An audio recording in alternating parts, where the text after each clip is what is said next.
Hi everyone. Wow. We're going to move out the front of the building to enjoy the sunshine for a moment.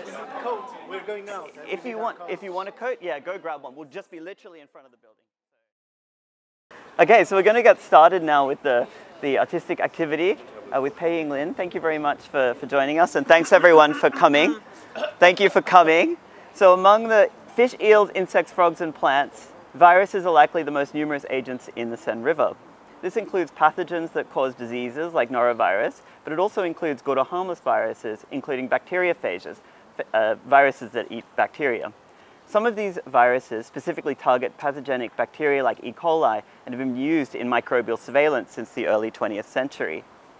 In this activity, Pei Ying Lin will provide a speculative narrative that invites participants to engage with the Seine's microbial composition, and Enoki Collective will host an oyster and kimchi tasting session. The aim is to encounter new ways of perceiving and imagining relations with viruses as part of shared aquatic ecologies. How can we sense viruses so that we learn about the shared histories and futures of microbial life for Seine River ecologies? Thank you. I have an important job today, so I have my notes just to make sure that I'm not missing anything. And then I'll start. So make sure that your environment is safe, that you're not bumping into the cars. All right. So the activity today is that I'm going to take you to a moment of future. So when is it? Around 50 years from now. Now I will have to ask you to close your eyes. So all of you. And that's why you need to be in a safe space. Okay, are you ready? So eyes closed. And then imagine you have traveled 50 years in time. So everything around you had advanced 50 years.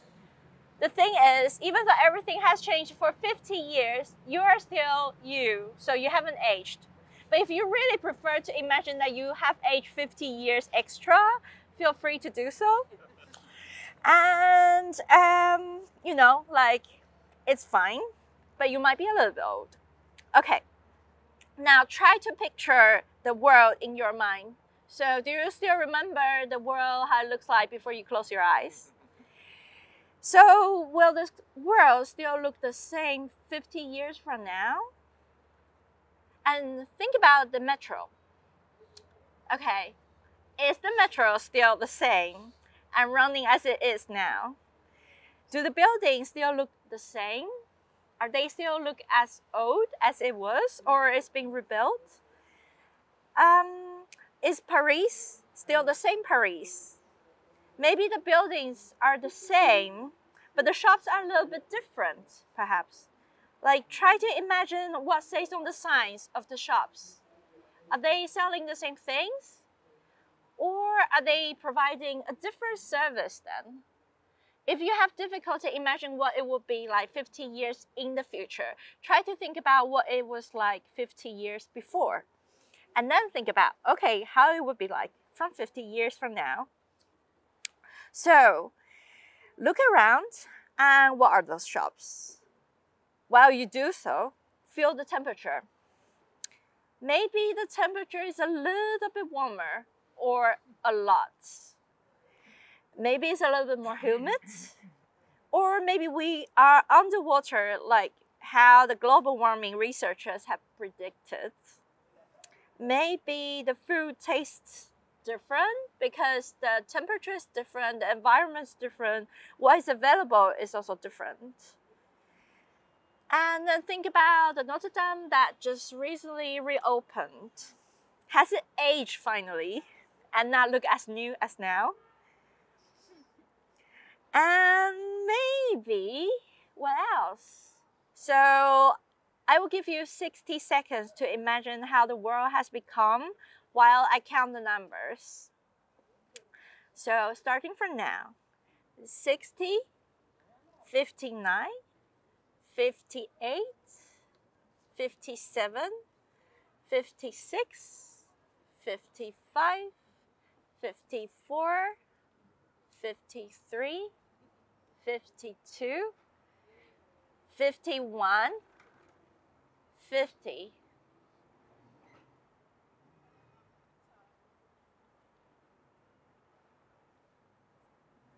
45,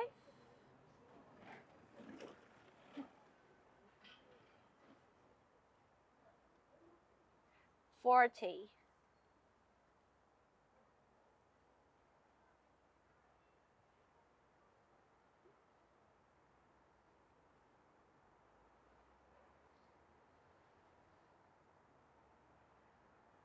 30,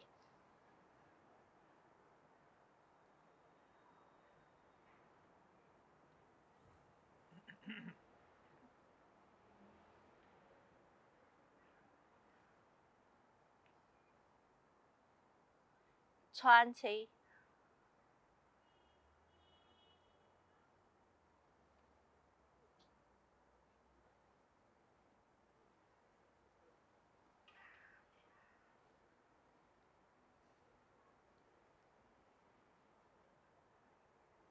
10,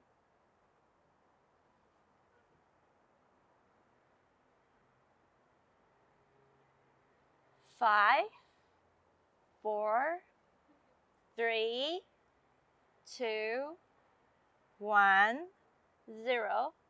Okay, now you can open your eyes. Well, nice to meet you again. Now we have traveled 50 years in time. And now I want to share with you who I am. So I'm a person who is still in my late 30s, almost 40, but we are now in year 2075. And who am I actually? I'm a face designer. So what is a face designer? Face designer is a new occupation that has appeared about 10 years ago. So in 2065, and tribute to the previous generation of researchers under all kinds of environmental crises, such as global warming, antimicrobial resistance, exhaustion of lithium mines, loss of biodiversity, and dropping numbers of insects. These researchers started to look at scientific topics as highly entangled matters that intertwine between individual and the environment. So across species, that an environment matter is also a social and political matter. There was and still is the concept of One Health. So they claim, as popular as a sustainability phrase that back in 2020, that we not only look at the health of humans, but also the environment and the earth itself. Well, some say that maybe in the long extractivism history of humans, that now we are finally a part of the ecosystem again. So let me explain what a face designer do. A face designer is sort of like, well, more a face designer is more of the designer than the face. Using the language of 2025, someone like, it would be like phrasing like someone like a dietitian, or maybe a perfumer, or a coach. Only that I work with phages, with designery methods. So my client comes to me often for their chronic problems that are body related. And I, as the phage designer, see if I can use the available phage collection to solve their problem. But how? Like, you might imagine that I will interview my clients and say, well, what kind of habit they have, and then prescribe certain phages to them. And I'll probably sit in a room where they approach me, but it's much more sophisticated than that. So I usually would follow them to their life and observing what's happening in their life as an interview, and then prescribe things along with it. The main thing is that I will pay attention to their interaction with the environment. So I don't know if it's still too vague for you. So I'm going to give you an example. So take the short period of time between the person wakes up until the moment the person goes out to the house. If it's a she might wake up in the moment and then decided to go to the toilet, brush her teeth, maybe sit on the toilet for a bit, wash her face and come out, having breakfast, dress up, go out. So normally a designer in 2020s will look at all these actions and the objects that she's interacting with. But a face designer, on the other hand, is looking at, she begins with her hand touching what kind of things and what kind of chemical composition she has in her toothpaste, what kind of chemical composition she has with her face wash, and then what's in the water actually. Also, the designer will also observe when she brushes her teeth, in which way does she brush the teeth? What's on the surface of the toothbrush? What's the microbiome there? Does the microbiome in her mouth being temporarily influenced by the action of brushing? And then does something in the water also influence what goes into her mouth and comes out? What comes out, does it goes into the sewage and then containing some microorganisms or maybe some chemicals that will further influence the environment? So a face designer will observe these kind of things and then to decide how do I manipulate the detail of it. And you might feel like these ways of attention is sort of close to the claim of cosmetic companies back in 2025, where they would say like, we have this lotion that is accommodating to your microbiome on your skin. But what is significantly different from my grandparents around that time, in the eyes of a face designer, a person is a collection of mobile and conscious cells that constantly make biological interactions and biological exchange with the environment, where small molecules like chemicals also engage in the process. And fluctuation within these interactions are usually chain reactions. So if you have one thing change, a lot of things will change accordingly as well. So we, as the face designer, is a gardener, and that we help our client to trim some branches of connections and enhance the other connections to grow. And it's all about the balance between the connections and the vibrancy of the stable, positive connections. It might sound a little bit new age, but I would say it's the perception of complexity, or in a more artistic language, the assemblage, the living together philosophy of the 21st century. So it might sound unfamiliar to some, but actually, in fact, now I'm gonna ask class. Unsurprisingly, the practice of a face designer started in Paris for its long history of microbiological research. And it's particularly significant today that we are in Paris and that we are starting to adopt the face perspective. But I think we have an expert here today who is class. So Pei asked me to say a couple of words on the history of Paris and phage, which is now almost 100 years old. And to kind of start my talk, I'll just drink a sip of this water here, not of this water. I hope I won't get sick. This could be my Pettenkofer moment. But, you know, it's, but do you think it contains phages in there? So yeah, there might be some phages in there. So as Pei mentioned, Paris is one of the birthplaces of the discovery of bacteriophage. So during the First World War, Félix Terrel, working in the Pasteur laboratories, probably 10 kilometers or so in this direction, was one of two people to observe the action of bacteriophages. So they're viruses that attack bacteria, and what he observed was that the stool sample that he had of a dysentery patient that he'd filtered magically cleared kind of overnight. And this was his big eureka moment, and he embarked on a career not just of proselytizing about the viral abundance around us, but also about a miraculous new age of phage-based cures, designed phage to treat people. But perhaps more importantly for today, because we're standing here, phage in Paris were also almost automatically quickly used to assess water quality at the same time. Now, again, what's to differentiate this glass here probably from the same watershed from this glass here? Well, You know, if I were to let this here stand for an hour or so, it would probably become less turbid, and it would be impossible visually to really differentiate between safe water here and turbid water here. And so for a long period in the early 20th century, the only way people had to differentiate between water that was good enough to drink and water that was potentially dangerous was counting bacteria. The organism that everybody counted, and I think that was still counted a lot before the Olympic swimming here in the Seine, was E. coli. It had first been described in 1885, and by already 1892 it was proposed to stand in for all of the environment, for all of the fecal contamination everywhere. And by 1903, also for mussels, we'll be tasting some later on, E. coli began to stand in as the organism that was, whose overall count would stand for either pure or tainted environments. But there were problems with this. Contemporaries already knew that E. coli counts didn't necessarily correlate with salmonella counts in water.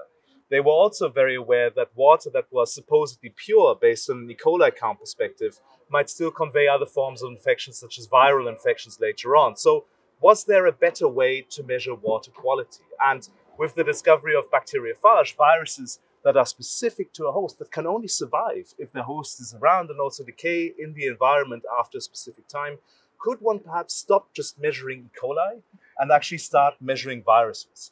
And this is what Institut Pasteur started doing from the 1920s, 1930s onwards in the laboratory of one of Pasteur's most unknown prominent scientists of this time, in the laboratory of Antonina Guillen, who was a Russian immigree who came to Paris during this time. And she started above the Seine, above Paris and below Paris, using bacteriophage as an indicator for water quality. And what she found was that phage both persisted in water longer than E. coli, and also that one could measure phage prevalence against a whole range of pathogens at the same point in time. And so, as a result of the phage work that was carried out here, E. coli counts didn't become displaced. We still use them to signify overall water quality, but it was the first start really in terms of understanding water as a much more complex ecosystem consisting not just of different bacteria cohabiting, but also of viruses preying on each other, and viruses potentially also signifying which water is safe and not safe to use. And to end it on the most recent development in this field, 3 years ago, as a result of metagenomic surveys, crassphage was discovered. That's a virus that is also closely correlated with human fecal contamination, which is now being incorporated into lots of water sanitary protocols around the world. And those are my 3 minutes. Thank you. Well, so imagine like in this water, so it was collected by Benjamin yesterday or the day before? Yeah, from here. So do you see anything there? So I want to also invite you for an extra moment of imagination of thinking about if we got E. coli in there with the phages, and how did they get there? Like if the E. coli was living in the human guts, then maybe someone up there in the apartment went to the toilet and somehow released something into the toilet went into the drain, into the sewage, and then it ended up being there. So all these microbes here actually pictures the linkage that we have from our room to the environment.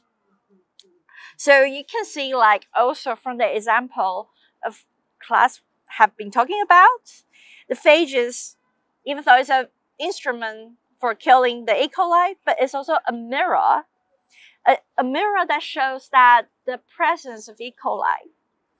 And a lot of viruses also shows the mirror of their host. And it allows us to see the details of things as transparent as invisible that's contained in this water. But additionally, the microbiome says something about what you eat. And as Benjamin pointed out, this saying of "you are what you eat" is also from the French guy. And I need a bit of help with pronouncing the name. Yeah, thank you. Yes, and the original quote was, "Tell me what you eat and I will tell you what you are." So there's a profound research on how the microbe of the gut influences a person's health and mind. Well, of course, now we consider the mind and the body as one. and that the physicality influences sometimes the way we think, the way we perceive the environment, the world. And it's also tightly related with how our body is constructed. And now, as the phage designer, as a practice, we also see additionally this physical part of phages as a mirror of our own microbiome, and which is also a mirror of ourselves. And this phage is our proxy to the image of ourselves. So I use this mirror to reveal the nuances of the invisible life of my client, and I, as a gardener and a guide, help the client to better manage it. Sometimes the management also make use of the phages. So I'm aware that in 2025, there were already certain archives of phages around the world, and that also notes the correlation between their host. But it has been developed like dramatically, that now we have a very detailed open source phage archive that a phage designer who are sort of trained halfway as a scientist but more of a designer is capable of getting hold of. So usually from my interview of my client, I'll search what kind of connections there are and then order the phages and then ask them to prescribe in the time that they would like to use it. So also additionally to this phage designer's approach, I also want to make sure that you're aware of the more activist approach of using viruses in life as well, additional to this like good health, good environment practice, that some of the designers also use norovirus for resetting your whole biome, and like because if you have norovirus, you will puke and have a serious diarrhea. And they also use that to reset your microbiome in the guts, and they know that that will reset your immunity, in fact. So this influences of viruses on our body is like tremendous. Well, so by ending with norovirus, I would like to invite you to go in a bit, and then we will have a little bit extra story about norovirus. But of course, before that, now I have to reveal why I really have to have my notes and reading it, because I have this really special task of trying to look for supporters and fundraising for this project in the future for you, because you're going to travel back in time again, and then what you do now is going to influence tremendously of the world in the 50 years of time. So now I'm having to open for questions and Q&As if you're interested in investing, cultivating this job of phage designers. So yes, any kind of questions will be welcome. What kind of studies did you What kind of studies did you perform to get this training? Oh, that's a good question. Well, so basically you really have to know biology and ecology and chemistry, but then additionally it has the designer's perspective. So actually about maybe, I would say around 2060s, the training of the designers are no longer just from the art schools.